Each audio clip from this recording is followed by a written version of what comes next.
प्रिय विद्यार्थियों, मेरे YouTube चैनल संस्कृत अध्ययनम में आप सभी का फिर से हार्दिक स्वागत। आज के इस YouTube वीडियो में हम संधि प्रकरण में हल संधि से संबंधित ही कुछ अन्य सूत्रों के बारे में अध्ययन करेंगे। यदि आपको मेरा वीडियो पसंद आए, आपको उपयोगी लगे, तो मेरे चैनल को दिए हुए लिंक पर अवश्य सब्सक्राइब करें ताकि आपके लिए जो उपयोगी वीडियो हों वो आप तक पहुंच पाएं। आइए देखते हैं कुछ सूत्रों को। सूत्र है गणो कुक्टुक शरी, गणो कुक्टुक शरी वा स्तः। तो सूत्र का शब्दार्थ देखते हैं। शरी यानी शरवर्ण परे होने पर। शरवर्ण के अंतर्गत शर क्या है? प्रत्याहार है। इसके अंतर्गत कौन कौन से वर्ण आते हैं? तीनों सकार, श, श, स। तो तीनों जो सकार हैं वो शर प्रत्याहार के अंतर्गत आते हैं, यानी तीनों सकारों में से कोई एक सकार परे होने पर।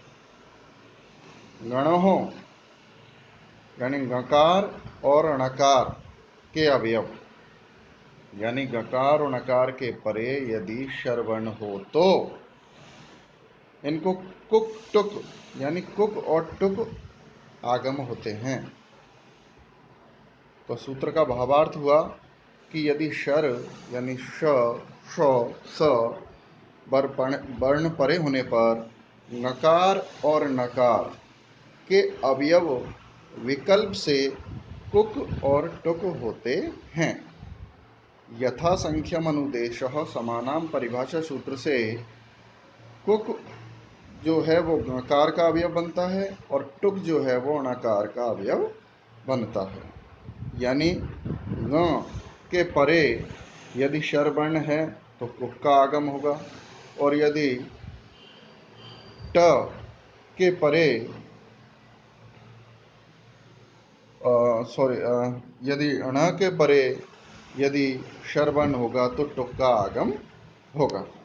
तो इससे यह स्पष्ट हो जाता है कि शरवर्ण परे होने पर ङकार को कुक और णकार को टुक का आगम होता है। अब इसमें क्या देखते हैं कि कुक और टुक दोनों में क्या है, ये जो उ जुड़ा हुआ है और जो अंत में क जुड़ा हुआ है, ये दोनों ही इत संज्ञक हैं। अतः इनमें ककार इत है, इसलिए ये कित होने के कारण इससे पहले वाले वीडियो में हमने पढ़ा कि आद्यंतौ टकितौ परिभाषा से जो कित होगा, यानी जिसमें क की इत संज्ञा होगी, वह गकार का अंत अवयव बनेगा। यानी वो ये जो कित है, कित आगम होगा, वो जिसके साथ भी अवयव होता है उसके अंत में जुड़ेगा, न कि पहले। तो यहाँ पर जो कुक और टुक दोनों ही क्या हैं? ये कित हैं। इसलिए यदि ङकार के बाद में यदि शरवर्ण हो तो जो कुक होगा वह गकार के बाद में जुड़ेगा। इसी प्रकार णकार के बाद में यदि शरवर्ण आया तो जो टुक है वो णकार के बाद में आएगा।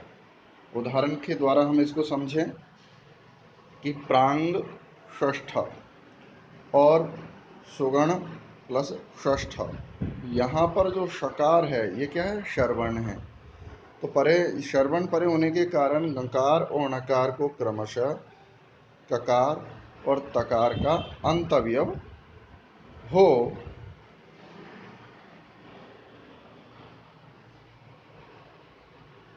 ककार और टकार का अंत अवयव हो, क्रमशः क्या स्थिति बन जाएगी? अनुबंध लोप होकर के प्रांग क षष्ठ। तो यहाँ जो कुक आगम है यानी जो क है वो गकार के बाद में आया आद्यंत टकतव की सहायता से। ठीक इसी प्रकार सुगण ट षष्ठ यह रूप हमारे बनते हैं। अब ये हमने उदाहरण से संक्षेप में इसको समझा। अब हम इन्हीं दोनों रूपों को विस्तृत रूप में रूप सिद्धि के माध्यम से समझेंगे। आइए देखते हैं। उससे पहले इसमें एक और परिवर्तन आता है, एक वार्तिक है जो है चयो द्वितीयः शरी पौष्करा से पौष्करसादेरिति वाच्यम। चयो द्वितीया शरी पौष्करसादेरिति वाच्यम।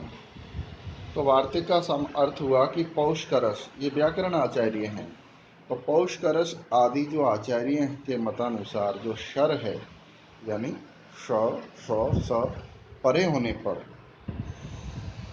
चय वर्गों के जो प्रथम वर्ण है क च ट त प के स्थान पर उसी वर्ग का द्वितीय वर्ण यानी ख छ ठ थ फ आदेश होते हैं। चूँकि यह पौष्करसादि का मत है, अतः यह आदेश विकल्प से ही होता है। तो यहाँ पर ये जो आदेश हैं वो इस प्रकार होंगे, यानी चय वर्ण यानी क च ट त प हैं और इनके आगे यदि शर वर्ण हैं तो स्थानांतरतम परिभाषा सूत्र की सहायता से विकल्प से ये इनके स्थान पर द्वितीय वर्ण हो जाएगा उसी वर्ग का। जैसे क वर्ग तो क वर्ग के स्थान पर ख हो जाएगा, च है तो च के स्थान पर छ हो जाएगा, ट है तो ठ हो जाएगा, त है तो थ हो जाएगा और प है तो ह वर्ण हो जाएगा। यह वार्तिक ऐसा कहता है। तो अब हम देखते हैं इसको उदाहरण के द्वारा। जैसे अभी हमारी स्थिति थी प्रांग क षष्ठ पहले वाले सूत्र के माध्यम से और सुगण ट षष्ठ। यहाँ पर शकार शर परे होने पर ककार और टकार को विकल्प से क्रमशः खकार और ठकार यानी द्वितीय वर्ण आदेश होने पर इस वार्तिक के द्वारा क्या हो जाता है, प्रांग ख षष्ठ और सुगण ठ षष्ठ रूप से होते हैं। विकल्प, चूंकि ये जो द्वितीय आदेश होता है, द्वितीय वर्ण आदेश, ये विकल्प से होता है, अतः विकल्प के अभाव में द्वितीय वर्ण आदेश न होने पर प्रांग का षष्ठ जो प्रांग षष्ठ हो जाएगा और सुगण प्लस ट षष्ठ रूप ही रहते हैं। यहाँ ध्यान देने योग्य बात यह है कि कुक और जो टुक ये जो दोनों आगम हैं ये भी गणों कुक टुक शरी जो सूत्र है उसके से भी ये विकल्प से होते हैं, अतः उनके अभाव में भी प्रांग षष्ठ और सुगण षष्ठ रूप बनते हैं। इस प्रकार प्रत्येक के तीन तीन रूप इस प्रकार बनेंगे कि प्रांग षष्ठ, प्रांग षष्ठ और प्रांग षष्ठ। इसी प्रकार सुगण षष्ठ, सुगण षष्ठ और सुगण षष्ठ ये रूप हमारे बनते हैं। आइए अब इनकी विस्तृत रूप सिद्धि हम समझते हैं।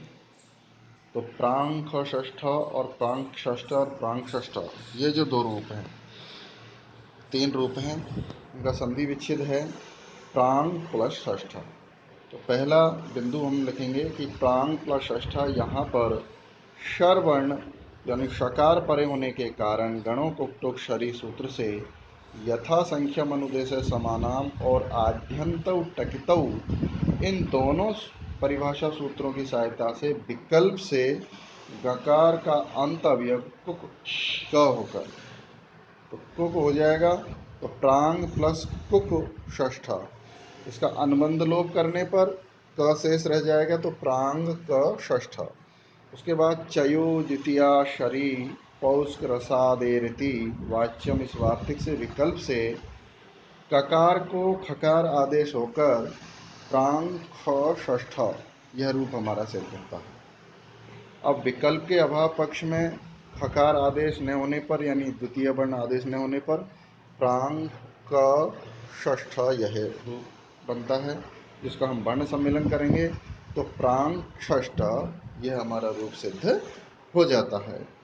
अब विकल्प के अभाव पक्ष में जो गणों कुक्टुक शरीर से जो ये कुक आगम हुआ था, यदि कुक आगम नहीं हुआ तो प्रांग षष्ठ यही रूप होगा। इस प्रकार ये तीन रूप हमारे सिद्ध हो जाते हैं।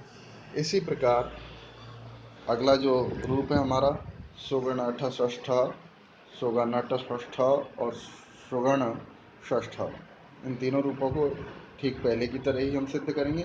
जैसे सुगण प्लस षष्ठ, यहाँ पर नकार के परे शर्वण शकार होने पर यथा संख्या अनुदेश समानाम और आद्यंतौ टकितौ इन दोनों परिभाषा सूत्रों की सहायता से गणों कुक्टुक शरी सूत्र से विकल्प से टुक का आगम और अनुबंध लोप होकर सुगण ट षष्ठ।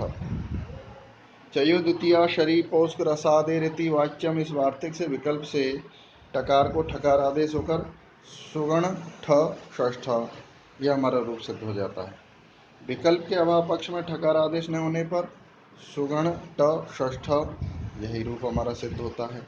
अब चूंकि टुक्का आगम भी विकल्प से हुआ है, अतः इसके अभाव में टुक्का आगम नहीं होने पर सुगण षष्ठ, यही रूप हमारा सिद्ध हो जाता है। तो इस प्रकार प्रत्येक शब्द के 3-3 रूप हमारे यहाँ पर सिद्ध होते हैं। तो आज के वीडियो में इतना ही। वीडियो अच्छा लगे तो चैनल को अवश्य सब्सक्राइब करें और आपके लिए मेरे चैनल को सब्सक्राइब करें, ताकि आपके लिए जो उपयोगी वीडियो हैं वो आप तक पहुंच पाएँ, उसका नोटिफिकेशन आप तक प्राप्त हो सके। धन्यवाद।